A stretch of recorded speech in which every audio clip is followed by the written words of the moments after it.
What if the wall you're leaning against right now isn't really there? What if every empty hallway you've ever walked through at 3 a.m., every abandoned mall, every flickering basement light, what if those weren't just creepy places, but doorways? And what if something on the other side has been watching you this whole time, not because it wants to scare you, but because it's hungry for your worst memories? Today, we're breaking down one of the best horror films of 2026, The Backrooms, a movie that takes a concept most of you probably know from internet rabbit holes and turns it into something genuinely disturbing.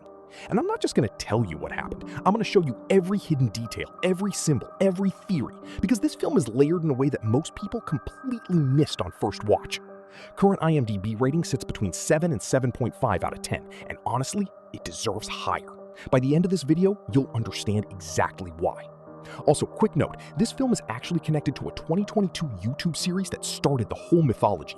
We'll get into that connection. And if you want me to do a full breakdown of that original series too, let me know in the comments. Let's get into it. The film opens not with our main characters, but with a researcher named Naran Varn, an employee of a mysterious corporation called Async. And right away, the filmmakers do something smart. We're seeing everything through Naran's camera, found footage style. He's recording everything for his company, and he's clearly deep inside somewhere he's never been before. The location? Endless rooms. Yellow-tinted walls, fluorescent lights buzzing overhead, carpet that stretches forever in every direction. No windows, no exits, no people. This is the Backrooms. Naran radios back to his team, visibly shaken, telling him he went further than he's ever gone before. And he wasn't alone in there. Something else was there with him. Then, a bird falls from nowhere and hits the floor right next to him. Now pause on that detail. A bird, inside an infinite enclosed dimension. That bird becomes one of the most important pieces of the puzzle later in the film, so file that away. The bird recovers and flies through a doorway, and Naran follows it, deeper into the maze. But he sees a shadowy figure in the distance. Not human, not quite anything he can describe. He runs. Room after room after room. No end, no exit. He reaches a locked door with nowhere left to go, turns around, and runs directly into the figure. His camera hits the floor. We hear screaming. Then, silence. Cut to a group of people sitting in a dark room watching Naran's footage on a screen. Every single one of them looks horrified, because they know exactly what they just watched, and they know it's real. Now we shift to the real world and meet our two main characters, and understanding them is everything in this film, because The Backrooms isn't just a monster movie. It's a movie about trauma, avoidance, and what happens when you refuse to face yourself. Mary Klein is a therapist, sharp, composed, professional on the outside. We first see her at her childhood home, which is being demolished. She stands outside staring at the concrete where she and her mother pressed their handprints when she was a little girl. Already the film is telling you something. She's holding on to the past. She helps other people process their trauma for a living, but she hasn't processed her own. Then there's Clark. Clark runs a furniture store. His wife kicked him out. He's sleeping in his own basement. And he's in therapy with Mary because he genuinely cannot understand why his life is falling apart. Their first session together is one of the most important scenes in the movie because it lays out the entire thematic core. Mary tells Clark that humans have a habit of repeating the same patterns over and over, and that's exactly why they can never escape their past. Clark pushes back immediately. He says he came home late, he'd had a few drinks, a glass broke, his wife overreacted, she threw him out. Simple as that. Mary asks him to pretend she's his wife, to apologize. And Clark, instead of apologizing, immediately starts listing reasons why none of it was his fault. His wife wanted to be a lawyer, he was funding her education, he had a stressful job, he gave up his dream of being an architect to run a furniture store, and nobody appreciated it. This scene tells you everything about Clark. He's not a villain, he's just someone who has spent his entire life redirecting blame onto his job, onto his wife, onto the world. He genuinely believes he has nothing to apologize for.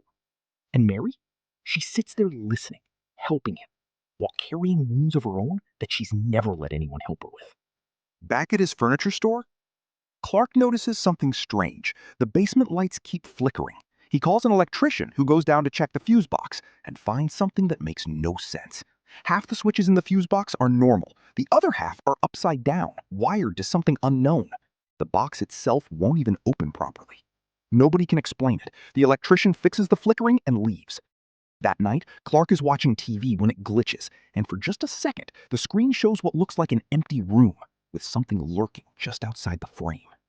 Frustrated, Clark goes down to the basement and starts flipping switches in the fuse box. All the lights go out completely.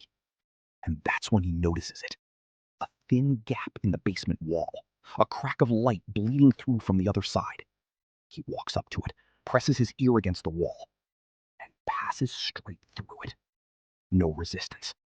Like the wall doesn't exist. Clark is now standing inside the Backrooms, and the space has already shaped itself around him. It looks like a distorted, infinite version of his own furniture store. Familiar, but wrong. Endless hallways lined with furniture going nowhere. The lighting is that specific kind of yellow-white that makes everything feel slightly unreal. Here's where the film explains one of its core rules. The Backrooms adapts to whoever enters it. It reads your memories, your traumas, your emotional history, and recreates them. Not perfectly. Like a photocopy of a photocopy of a photocopy, each version slightly more degraded than the last. Clark explores further. He hears a voice speaking in multiple languages, coming from an advertising board with a speaker attached. In front of the board is a locked door, and mounted above it is a camera. The same camera he saw on his TV screen earlier. He finds a bag wedged in a vent. Inside, a stack of videotapes, and an ID card belonging to Async Corporation. Naron Vaughn's ID card. The connection clicks into place. Async has been here before. Naron was here. And whatever took Naron is still here. Clark, being Clark, doesn't run. He's curious. He convinces his two employees, Bobby and Kat, to come with him that night to document everything. With a camera, a rope, and what can only be described as extremely poor decision-making, the three of them enter the Backrooms together. Clark finds a laundry chute in one of the rooms, a steep, deep drop into darkness. He ties one end of the rope to a bed frame, the other end to Bobby, and sends Bobby down to film what's at the bottom. Bobby lands in a pile of old, rotting clothes. He notices a room with flickering lights. He starts filming. And then he sees something in the shadows. He screams for Clark to pull him up. Clark pulls hard, but something below is pulling harder.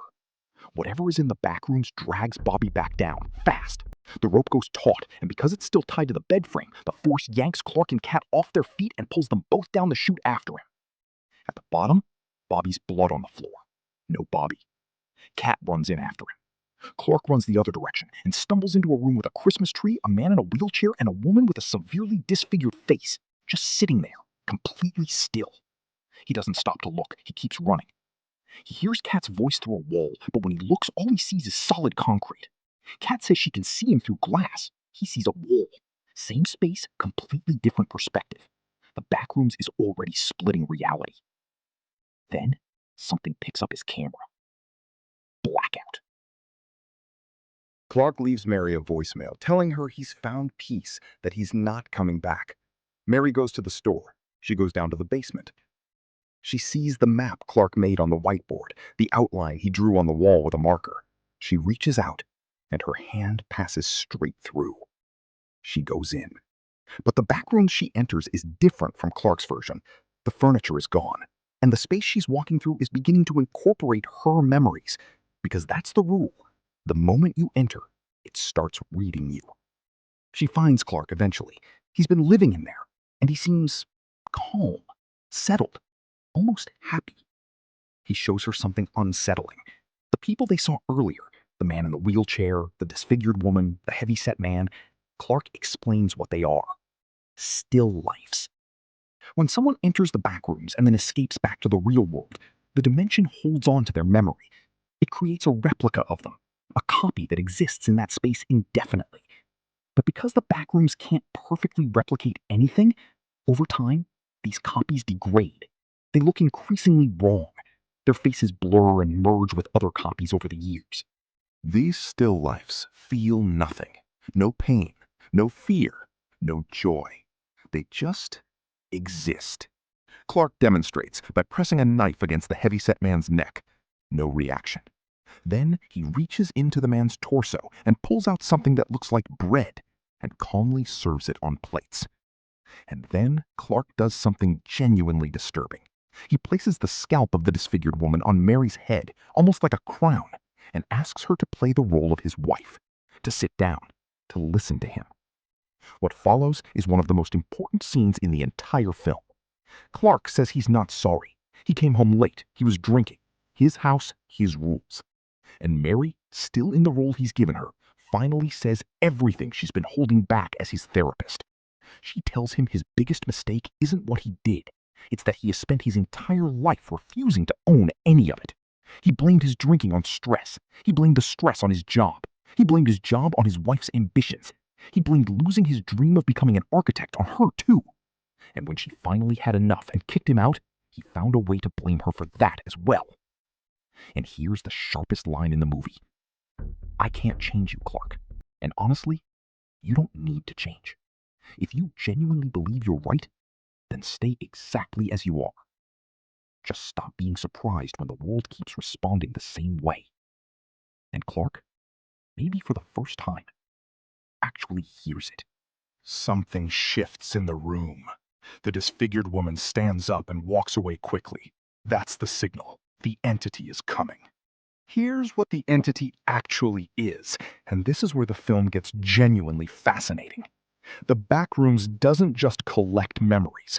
When someone with deep, unresolved trauma enters, someone whose internal world is built on anger, fear, and pain, the dimension takes all of that negative energy and manifests it. It gives it form. The entity in this film took the shape that Clark's subconscious offered it, a pirate figure, because the logo of Clark's furniture store was a pirate. The Backrooms grabbed that symbol from his memories and used it as a vessel. But the entity isn't just Clark's creation. It's an accumulation of everyone who ever entered the Backrooms with unresolved trauma. Clark's contribution was just the most powerful and the most recent. When Clark finally accepts responsibility, truly accepts it, not as performance but as understanding, the entity seems to recognize that Clark's usefulness is over. His negative energy has resolved itself. There's nothing left to feed on. So it picks him up, and it eats him.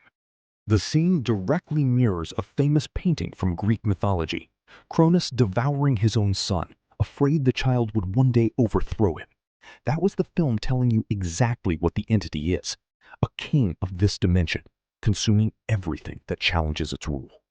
Mary runs. She makes it back through the wall and walks directly into a team of async operatives who've been waiting.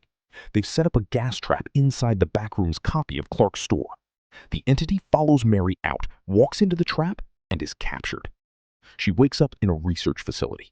And in the final scene, we see both realities simultaneously. In the real world, Mary sits across from Phil, an async researcher, who tells her the truth. Async caused all of this. Their experiment bent reality, triggered an earthquake, and punched holes between dimensions all over the world. Portals have been opening spontaneously in different locations, and they don't know how to stop it. They need her help.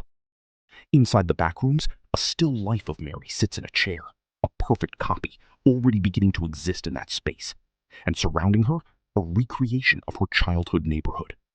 Her memories have already become architecture. Phil gives Mary a choice that isn't really a choice. Help us find and close every portal, or stay here indefinitely. She doesn't answer. The screen cuts to black. That's the full breakdown. If you want the 2022 series explained, the one that started all of this, comment below. And if you caught any details I missed, drop them down there too. See you in the next one.